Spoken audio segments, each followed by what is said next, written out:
ಇವತ್ತು ಮಾನ್ಯ ನರೇಂದ್ರ ಮೋದಿಯವರು ಪ್ರಧಾನಿಗಳಾದಮೇಲೆ ವಿಶೇಷವಾಗಿ ನಮ್ಮ ಕೇಂದ್ರ ಸರ್ಕಾರ ಕಳೆದ 10 ವರ್ಷಗಳಲ್ಲಿ ವಿವಿಧ ಬಗೆಯ ಪ್ರಯೋಜನಗಳನ್ನು ಯೋಜನೆಗಳನ್ನು ರೂಪಿಸಿ ಕಟ್ಟ ಕಡೆಯ ಹಳ್ಳಿಗೆ, ಆ ಕಟ್ಟ ಕಡೆಯ ಹಳ್ಳಿಯಲ್ಲಿ ವಾಸ ಮಾಡುವಂತಹ ಕಟ್ಟ ಕಡೆಯ ಪ್ರಜೆಗೆ ಈ ಕಾರ್ಯಕ್ರಮಗಳು ಮುಟ್ಟಬೇಕು ಅನ್ನುವಂಥದ್ದು ಇದರ ತಾತ್ಪರ್ಯ, ಇದರ ಉದ್ದೇಶ.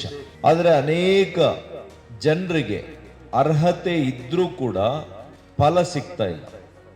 ಅದಕ್ಕೋಸ್ಕರ ಇವತ್ತು ಕೇಂದ್ರ ಸರ್ಕಾರ ಏನು ಮಾಡಿದೆ, ನಿಮ್ಮ ತಾಲೂಕುಗಳಿಗೆ ಬಂದು ಈ ರೀತಿಯಲ್ಲಿ ಎಲ್ಲ ಇವತ್ತು ನೋಡಿ ಎಷ್ಟು ಪ್ರದರ್ಶನ ಮಾಡಿದ್ದಾರೆ, ಯೋಜನೆಗಳ ಪ್ರದರ್ಶನ ಚಿತ್ರಗಳ ಮೂಲಕ ಮಾಡಿದ್ದಾರೆ. ಯಾವ ಯೋಜನೆ ಕೂಡ ಇಂಥ ಧರ್ಮಕ್ಕಾಗುತ್ತೆ ಅಥವಾ ಇಂಥ ಜಾತಿಗೆ ಅಂತ ಮಾಡಿಲ್ಲ. ಎಲ್ಲ ಭಾರತೀಯರು ಒಳಗೊಂಡಂತಹ ಯೋಜನೆ ಕೇಂದ್ರ ಸರ್ಕಾರ ಯೋಜನೆ ಆಗಿದೆ. ಆದರೂ ಕೂಡ ಕೆಲವರು ಬೆರಳು ತೋರಿಸ್ತಾರೆ, ಬಿಜೆಪಿಯವರು ಹಿಂಗೆ ಅಥವಾ ಕೇಂದ್ರ ಸರ್ಕಾರ ಹಿಂಗೆ. ಹೇಗೆ ಒಂದೇ ಒಂದು ಯಾವುದಾದ್ರೂ ನಡವಳಿಕೆಯಲ್ಲಿ, ಯಾವುದಾದ್ರೂ ಯೋಜನೆಯಲ್ಲಿ ಕರ್ನಾಟಕಕ್ಕೆ ಅನ್ಯಾಯ ಯಾವ್ದು ಮಾಡಿದೆ ಅಂತ ಹೇಳ್ಬೇಕಲ್ಲ.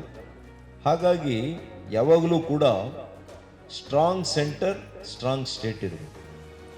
ಕೇಂದ್ರ ಮತ್ತು ರಾಜ್ಯ ಸರ್ಕಾರಗಳ ನಡುವೆ ಸುಮಧುರವಾಗಿರ್ತಕ್ಕಂಥ ಸಂಬಂಧ ಇದ್ದಾಗ ಮಾತ್ರ ರಾಜ್ಯದ ಅಭಿವೃದ್ಧಿಯ ಪ್ರಗತಿ ಆಗ್ತದೆ.